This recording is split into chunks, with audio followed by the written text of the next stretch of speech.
Welcome back to the Outspoken series. My name is Josephine Loren. I am an author, activist, and the community organizer of Incest Aware.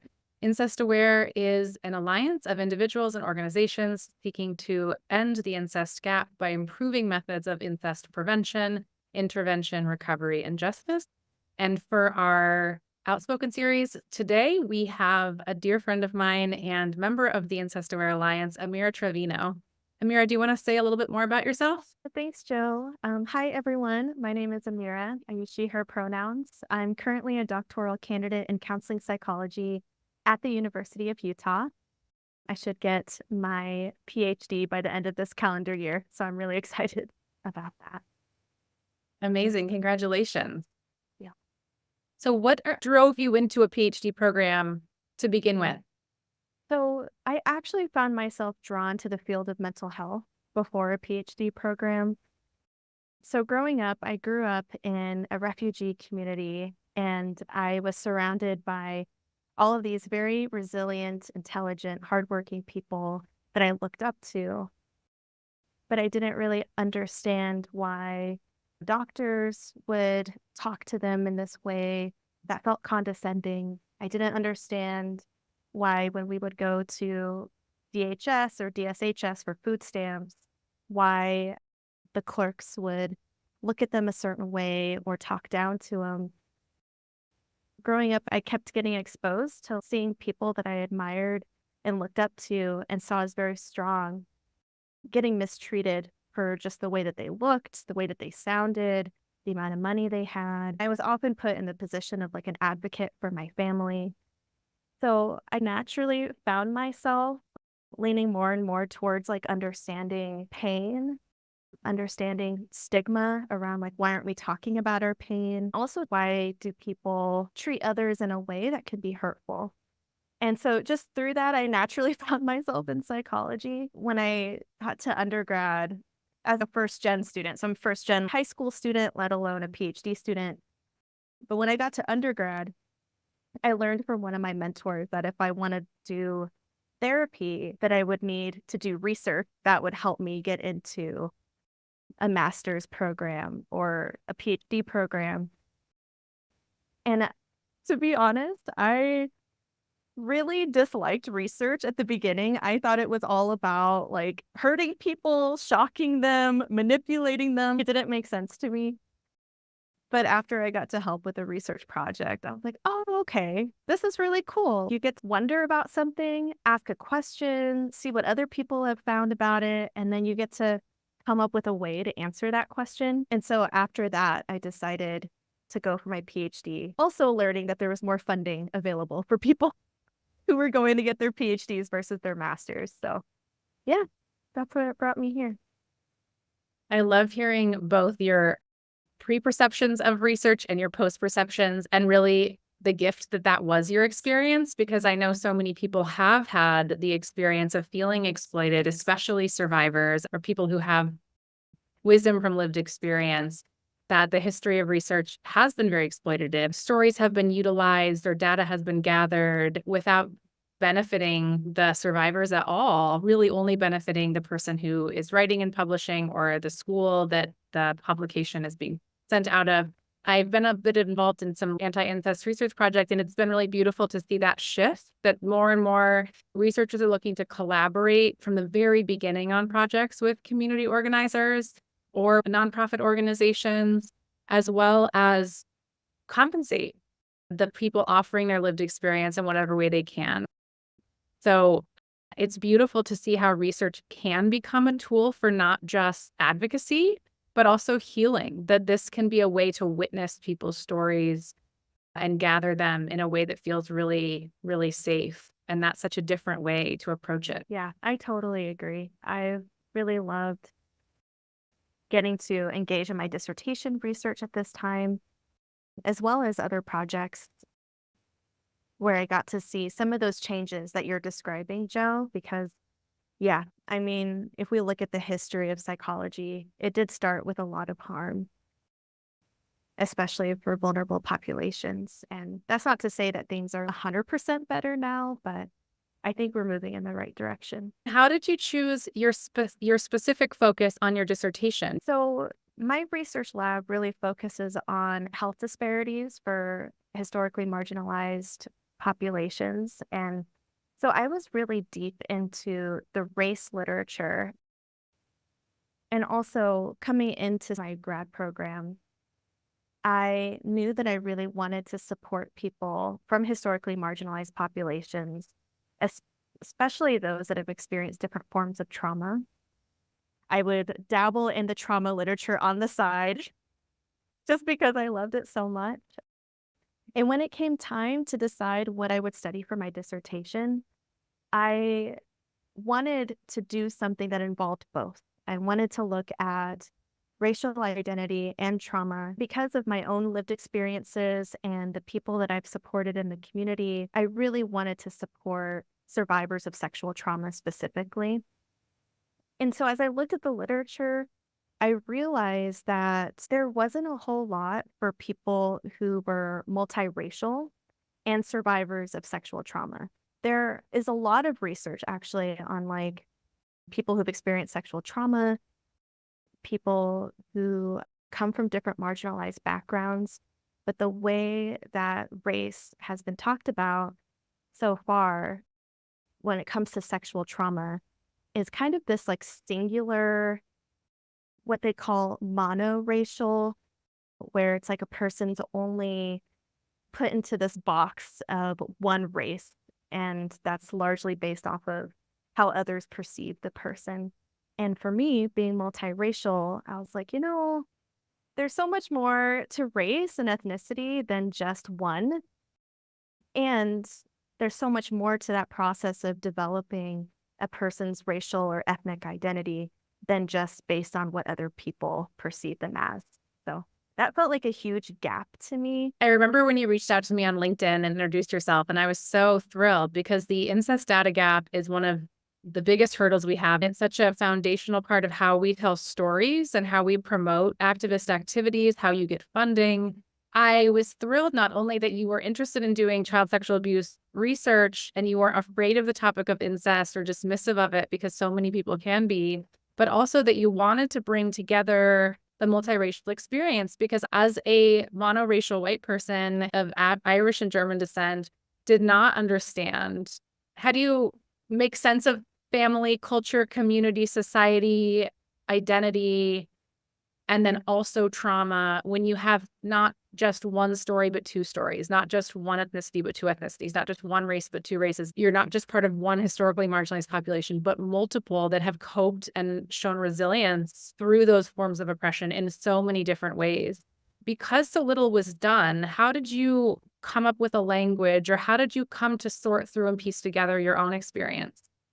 Yeah, I mean, it's such a tricky process and continues to be. I did share that I'm a survivor of child sexual abuse, survivor of incest, and I'm multiracial and I'm multi-ethnic. I feel like my experience of healing has been a lot of teasing these pieces apart for a lot of the reasons that you named. There's so much history, so many strengths, so many different cultural values, some that intersect in a way that felt congruent with one another, but in other times pushed up against each other in a way where there was like some type of internal conflict.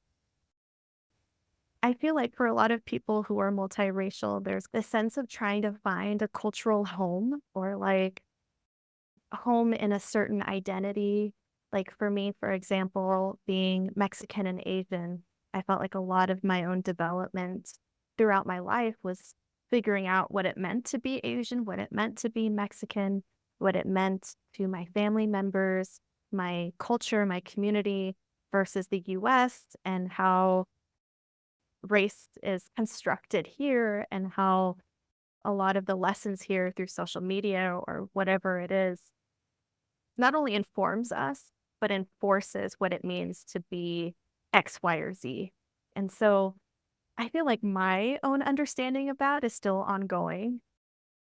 For my dissertation, I was really excited to find this theory called cultural betrayal trauma theory. And it was developed by Dr. Jennifer Gomez. And she is actually, or she was the advisee of Dr. Jennifer Freed. who created betrayal trauma theory. I felt like she really branched off of Dr. Jennifer Freed's work in a way that really situated the trauma in context. So it looked at how might trauma impact people differently if it's within a community that's supposed to be safe from a lot of these outside oppressive elements.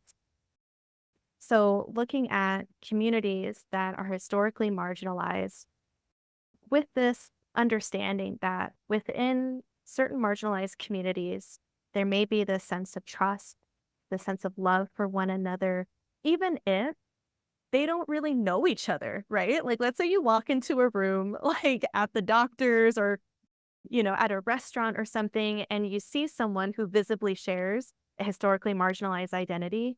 There's oftentimes this like sense of kinship with each other and almost like this sense of like, okay, I got your back.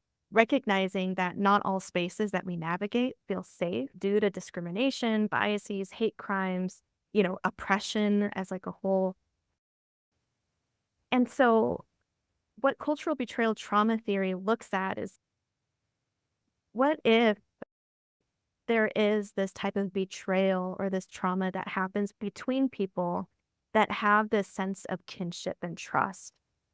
What happens inside of that community? Because research shows that oftentimes within that community, there's a pull to want to protect the person who perpetrated harm as a way to protect the collective, right? So as a way to collect or protect the whole from institutions that may hold biases and may perpetuate harm.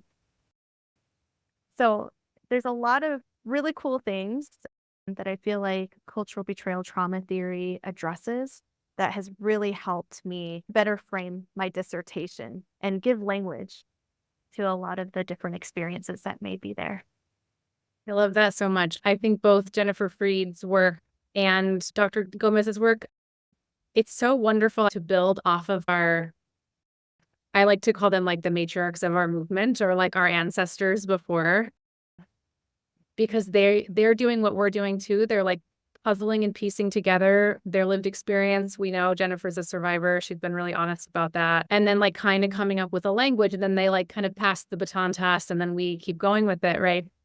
So it's so beautiful to witness Freed's work and then Gomez's work and now your work to say, how do we apply this in a multiracial context? What are you learning as you study how to apply that to a multiracial context? I don't know about for you, but for me, whenever I get closer to understanding the complexity of something, it all of a sudden becomes so much more complex. And so I feel like as I've been engaging in my dissertation, interviewing other survivors who are multiracial, who have experienced child sexual abuse from someone who shares a historically marginalized racial identity with them, it feels like looking into this whole other world where there's so much complexity, so many different floating pieces, and so much healing that's taken place.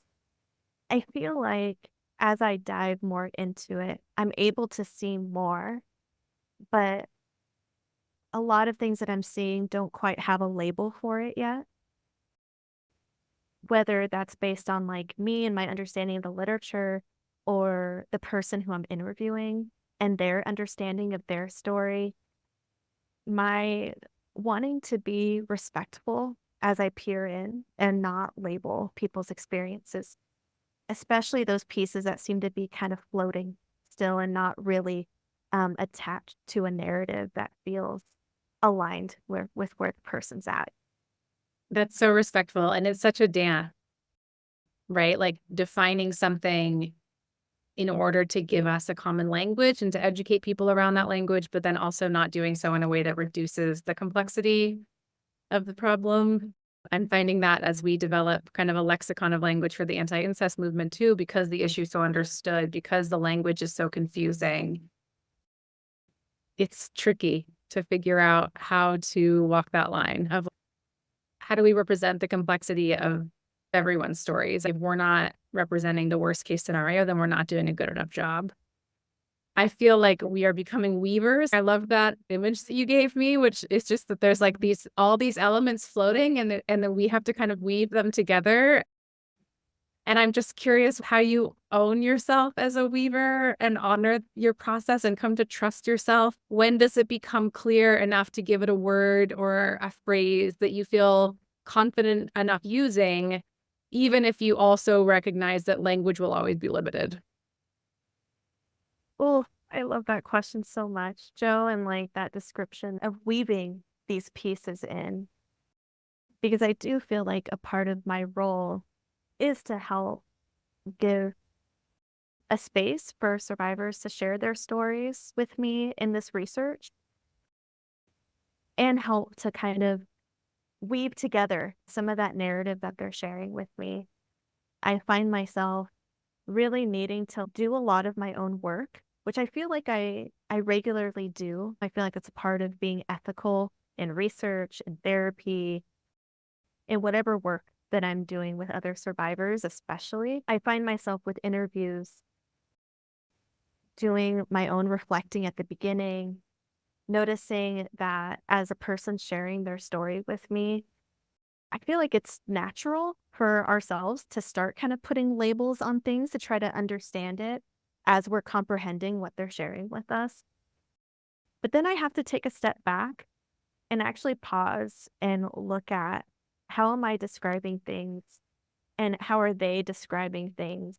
And through knowing myself and my own internal world, I'm really relying on that muscle to help me to differentiate. Maybe this is more of my experience or how I understand the world versus from what they're telling me. But that being said, my project is a qualitative project. Whatever position we're in, I don't think we can ever be a blank slate. I don't feel like that's human. And I feel like there's a lot of richness that comes through when we really lean into our bodies, our knowledge, as we're like co-constructing this narrative with someone. So I do my best to really anchor in that, but it takes a lot of internal work that I have to do with myself to make sure that I know my story, my reactions, my body well enough to where I recognize when someone else's story comes in that it's theirs, that it's not a reflection of mine, that I may draw on mine and my lived experience or the knowledge, the theory that I know of, the literature to try to understand what they're telling me. But I have to kind of do that retreating and re-immersing, retreating and re-immersing, just so I can make sure that I'm really capturing what they're sharing with me. Yeah. Do you ever see or hear common threads within survivor stories that sound like a language that's not their own? I often find that when I listen to survivor stories, I hear these patterns, and the patterns are like what we're learning in therapy.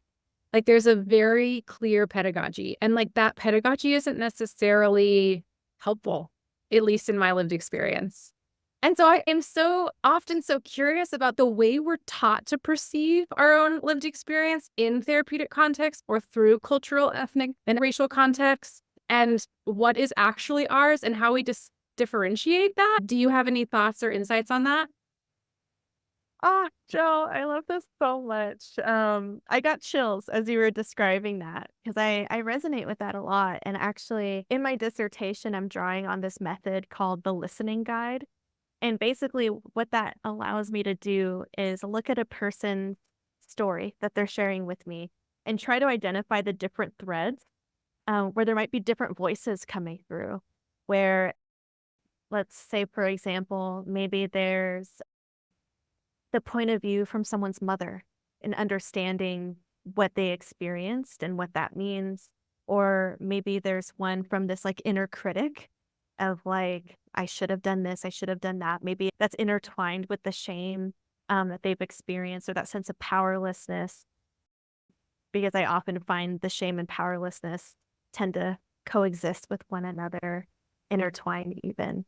I love your question so much because I feel like there's so much research that has looked into this too, and how there can be multiple narratives happening for us at the same time based on different influences, right? So, like society or culturally, family members, even our perpetrators, and how we understand or how we make sense of what we experience. Even when I look at the literature on multiracial identity, there can sometimes be this sense of like duality that can happen within someone of trying to understand, how do I understand my multiracial identity or these different identities within myself? What's the feedback I'm getting from other people on these different identities that I have?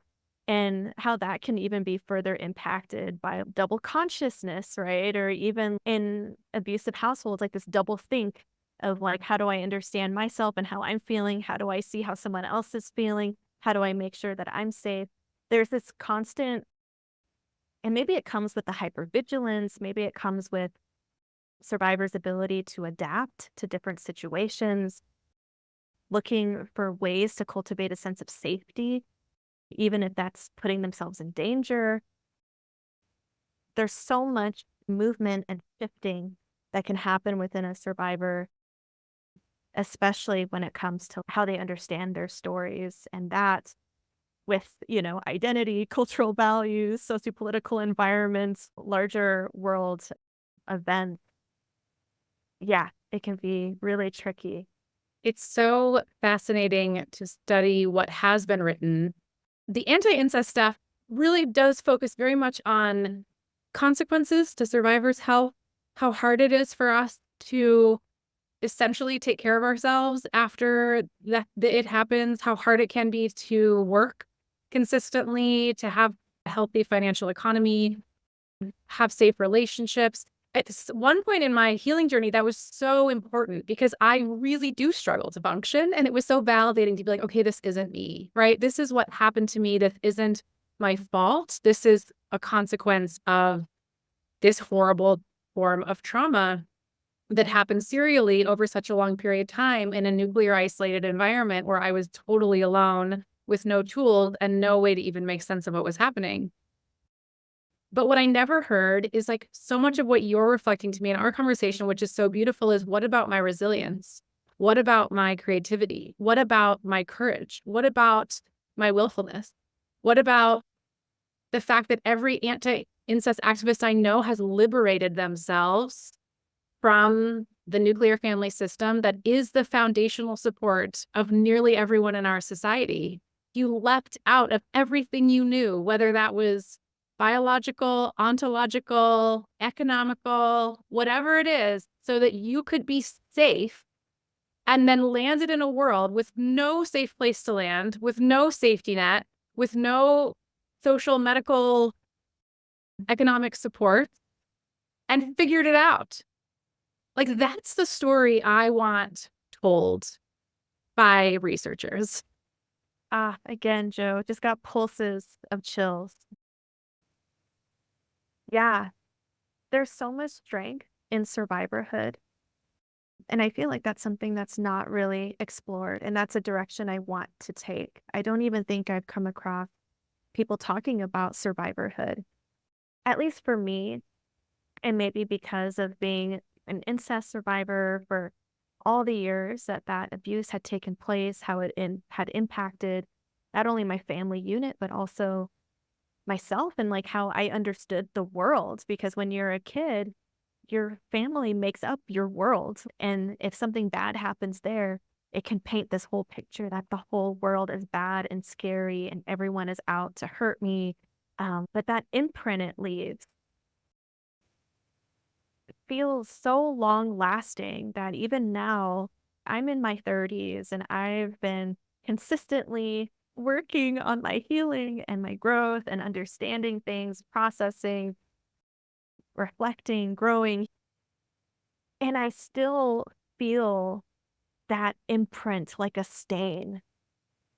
It's like this stain that I can't get out, like it's there. And I feel like so much of my own evolution, my own liberation has been acknowledging that it's there, acknowledging that that is a part of my foundation. So how do I continue to create a sense of safety for myself intentionally every day? How do I really acknowledge, yes, the pain that I experienced and all of the creative, beautiful ways that I learned how to survive. And some of those techniques I might still be using at times that doesn't quite work as well anymore, but I've got to honor how intelligent it was of me that we found ways to survive things that were really heinous, things that were really insidious, situations that I don't wish anyone to go through. But yeah, that sense of survivorhood, it feels almost like these cycles of death and rebirth over and over again, of revisiting these patterns that I've learned to navigate the world. And then how do I honor them, grieve them, and then come anew? And yeah, it's a practice. One of the things that I've been learning to recreate language around, we had hysteria as kind of the first way to understand post-traumatic stress disorder, which was of women, mostly child sexual abuse survivors. And then we have shell shock, which was PTSD from combat veterans. And then we have like this post-traumatic stress disorder. And then we have complex post-traumatic stress disorder. So we're seeing it literally become more complex, right? But I think what we're just starting to see, or at least what I'm just starting to learn as a survivor, is there is no post for so many of us. So I've stopped using the P when I explain my condition. I just say I have traumatic stress disorder, because so many of us are constantly still navigating what it's like to be a survivor of a certain type of serial trauma within a context that is still victimizing us serially every single day, whether that's because of bias, racism, prejudice, or even just neglect, which is so much of what is happening with the incest community. Is there's just so little out there for us that we're constantly navigating. How do we heal in a world that is not built to heal us, but is still hurting us? And one of the things that I am trying to really teach myself in that journey, because it's exhausting, is to love the stain, to honor the stain as like the most important part of my identity. Not to ever glorify the violence. Like, I will never glorify why I have it, but I will always celebrate it. And why is it worthy of celebration? Because it makes me so interdependent. It makes me so, it makes connection with loved ones so absolutely necessary for me. It divorces me from any form of exploitation that I have control of divorcing myself from, so that I can live as safely as possible. This part of me wants me to live the most beautiful life ever, just so that it can breathe, just so that it doesn't have to labor so much to exist. What a great part of my body. Even if no one else in the world celebrates it, I can celebrate it. Getting tearful as you were sharing that, Joe. Yeah. For me, I feel like, again, not to glorify or romanticize, trauma, especially like incest, child sexual abuse, but at this point in my life and where I am in my healing, and recognizing that so much of my life I've been in this state of constriction where it felt like everything got sucked in, my world got so much smaller, where I had so much fear of like creating new friendships, of going outside, of trying new things, of allowing myself to explore my interests, these things that I feel like are normal aspects of life, right? Like being able to explore who you are and explore the world, even if it's just your little corner of the world, but actually getting to live. I felt like so much of my life I was in this constricted place where it felt like I didn't really get to live. And now, that I'm in this place of my healing and feeling that liberation, there's something so euphoric about the releasing, something so beautiful about the expansiveness that comes after that. I love witnessing you, Joe, and your naming. This is a part of me that I celebrate and that I love, and I get to love people. I felt that within myself too as you were sharing that. I felt the heightened sensitivity that I have to the world, to like sensory elements, the deep sense of awe that I get to experience with the sunrise, and that deep sense of like empathy and connection with people that after all of my scanning for danger, right? And like my body's like, okay, this person feels safe enough. Oh man, like the depth that comes afterwards is like so profound. And I'm so grateful to experience that, to actually feel the color of life in that way. So much of what I'm experiencing from our alliance, which is so magnificent, is so much of an incest survivor's journey is isolated.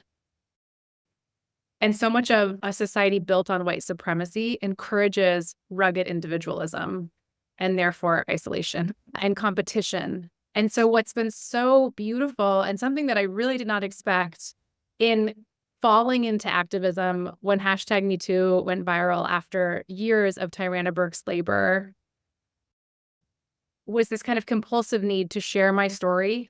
I really wanted incest to be a part of public discourse, but what I needed was community, and I didn't even know that yet. And it was me using the word incest, I'm an incest survivor, that helped me connect to community because there's so few good anti-incest resources on the internet that we started to find each other. And I think maybe that's how you found me. It's like weaving together, and everything you are weaving and I'm weaving and everyone else in the alliance is weaving. And now we're weaving together into this blanket or this web. And I feel so held in it. There's grief there because it's like, oh, I should have had this from the very beginning and I shouldn't have had to labor this hard to create a community. But now that it's happening, there is such an intimacy that feels so special, so revolutionary, frankly, and really feels like the beginning of something really new that I have yet to experience in life. I totally resonate with that. Um, I find that oftentimes when there's abuse that happens within the home, that's often paired with other types of abuse, right? It's usually not just sexual trauma. And I think about, for me in my experience, neglect was such a huge part of that, that emotional neglect and not really feeling safe. And so I resonate so much with what you shared because I feel like for me, I found a lot of safety and connection with other survivors because for me too, being a survivor is such a huge part of my identity. Um, Experiencing sexual trauma through such like formative years. My experience lasted ever since I can remember into my teenage years. And so it was something that was so um, present and so much a part of like how I understood the world, how I understood myself, how I understood how to engage in relationships. So whenever I find other survivors and when I found you, Joe, and seeing you like so so willing to name like all of these different aspects that were there. Like I was attracted so much to your courage in that of like again, that liberation, right? Like seeing you in that place of I'm going to name all of these things and I'm going to even call it what it is. I'm going to call it incest because that is what it is and not shy away from that.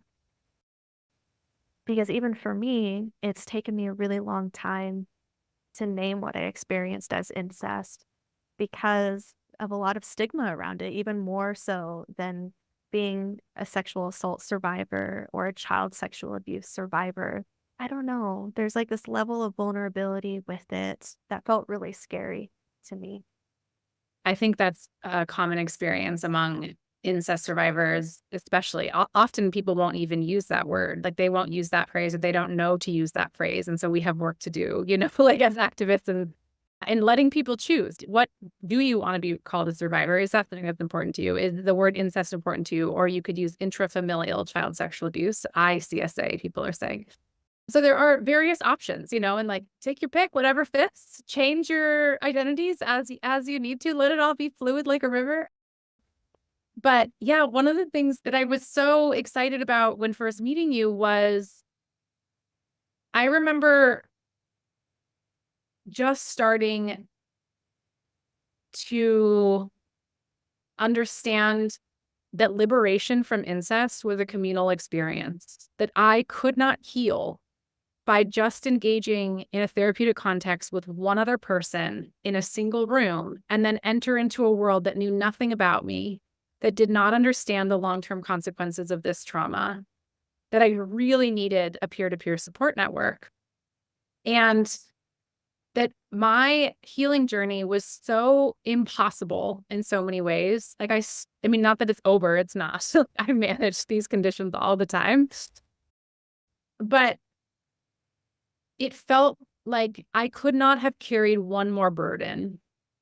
And that in order to liberate, I was so fully dependent for a long time on friends for economic support, for housing, for really therapeutic support, like emotional, psychological support, that I really like fell into generosity. And that's how I made it. And that people who don't have access to that, or that people who didn't have the same social privileges I had that are carrying so many more burdens, just wanting to learn their resilience, wanting to celebrate their stories, wanting to see literature written about how do you make sense of this experience when you're carrying so many different beautiful identities and life experiences coming from various cultural, racial, and ethnic backgrounds. That's not a story that I had encountered. And so I'm so just thrilled to encounter it more as you publish. Well, thank you. Yeah, funny, as you were saying that, I found myself reflecting on, um, your emphasis on our need for community. I too feel so strongly about when wounding happens in a relationship, that's where healing takes place too, right? I love my therapist. She's amazing. I love all of the ways that she supported me.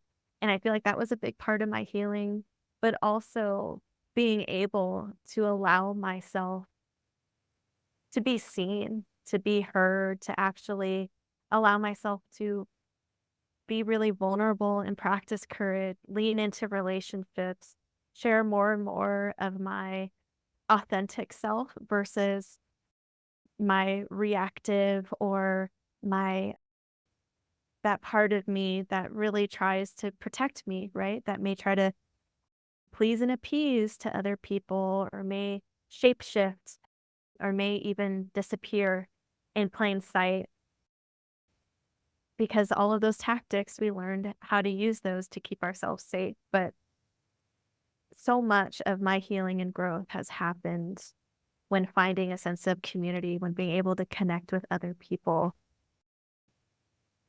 and connecting with them when I am grounded in who I am. And that sense of grounding also includes the embracing of that stain or embracing of my inner child, embracing those wounds. And yeah, and I think for a long time, for a lot of reasons, it was really hard for me to find that sense of belonging, which makes sense because if I'm in that place where I'm hypervigilant or maybe I'm just completely dissociated because the environment just seems way too scary and I'm shut down, then I'm building connections off of my survival mechanisms, right? Like I'm not building connections off of my grounded, authentic self, the part of me that feels safe to emerge and engage. Instead, I'm, reacting or I'm just numb and checked out, not even there. I feel like for a long time that got in my way. And I think from time to time when I'm not taking care of myself, not really tending to my needs. If I don't do that, it's really easy to slip into those survival mechanisms and then not able to really engage in a sense of community or in these different relationships that I've built. But I feel like a big barrier for me to allowing myself or to feeling that sense of safety so I could emerge and be who I am is that piece of trying to protect, right? Because I knew my story isn't just my own. Like my story is also my family's story. And even though I don't know if this is true within my own like family, but I know that oftentimes child sexual abuse and incest can be intergenerational. Maybe what happened within my family unit is something that happened within the generation above me or adjacent to me. And so I continue to feel this sense of protectiveness of like my family, of not wanting to perpetuate harmful stereotypes of men of color or communities of color, already knowing that so many people of color are already exoticized and fetishized. And like you were talking about, like the history of research and like just public views on child sexual abuse and incest in particular,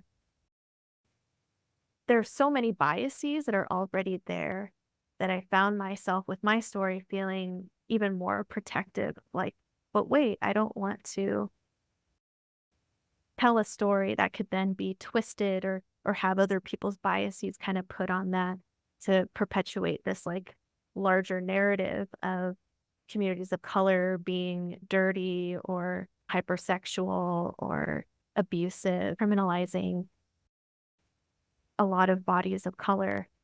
Yeah, I found that piece kind of hard to navigate, but I'm so grateful to have found relationships where I could share my story, knowing that it felt safe enough to where those judgments and biases wouldn't be placed on them. It's so interesting because as a white person who was raised in a very white, wealthy community specifically, is that there is an assumption that bad things don't happen in white, wealthy communities.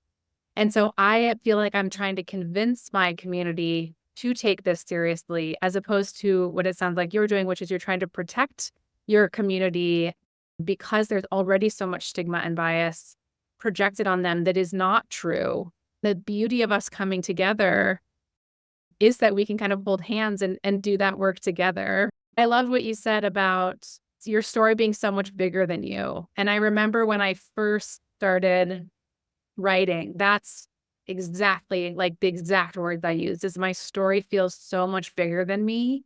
It's been such an honor to see and witness and feel and encounter what the bigness is and give it a name and give it word and publish it. It's one thing to feel connected to that sense of something bigger than yourself and knowing that, like, oh, like I have a purpose in this. Like, there's a way that I can take what I've experienced, look at it, hold it, and alchemize it and figure out how can I use this pain in a way to help other people around me that are going through something similar so that they don't have to be alone. They don't have to feel so isolated in it, that they know that we're connected, even if we're all the way across the world or all the way across the country. And that's meant so much to me. But with that larger sense of connectedness paired with connection with the Incest Aware Alliance, that to me attaches to each other so well to that web. I Mhm. feel like it's part of that web. How can folks find you if they want to learn more about your work and your writing? So right now, I would say probably the best place to find me would be on LinkedIn. Awesome. And then you are also going to be added to the Incest Aware speakers page. So that would be another good place to connect or to learn a little bit more about you as well. That sounds great. Well, thank you so much. This was such a privilege to be with you today. And thank you for your work and your wisdom. And I really look forward to continuing to accompany you on this process. Yes, thank you so much for having me. It meant a lot.